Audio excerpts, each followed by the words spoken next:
অনেকদিন ধরে ভাবছিলাম সকালে উঠে কাজ করার মানে নিজের কাজ বা নোটস বানানোর কাজ সেটা আমি করব। কিন্তু কোনোভাবেই সেটা আর হচ্ছিল না। আজকে কি হয়েছে? আজকে আমি একজন স্টুডেন্টকে আসতে বলেছিলাম সকালে। সে সিএমএ ফাউন্ডেশন করছে। তো সকাল ৭টায় আসতে বলেছিলাম।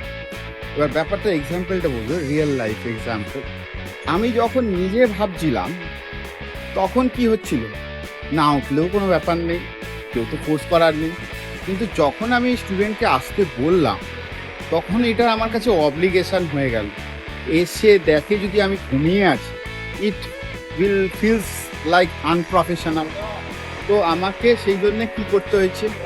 আগের থেকে উঠে বসে নিজেকে তৈরি রাখতে হয়েছে, যাতে আমি ওয়েল প্রিপেয়ার্ড। ইনডাইরেক্টলি তাতে কি হয়ে গেল? আমাকে সকালে উঠতে হলো 6:30টায় এবং আমার কাজটা এগিয়ে নিয়ে যেতে হলো। এবং তার ফলে কি হলো? যে শর্টেজ অফ টাইমের জন্য, দেরিতে ওঠার জন্য যে কাজগুলো করা হতো না, সেই কাজগুলো করা গেল।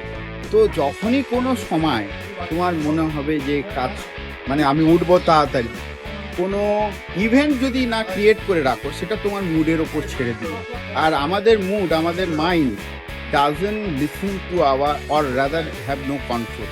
Make a obligation যে আমাকে উঠতেই হবে কারোর জন্যেই, তখনই তুমি অটোমেটিক্যালি উঠে যাবে। ট্রেন এসে গেছে।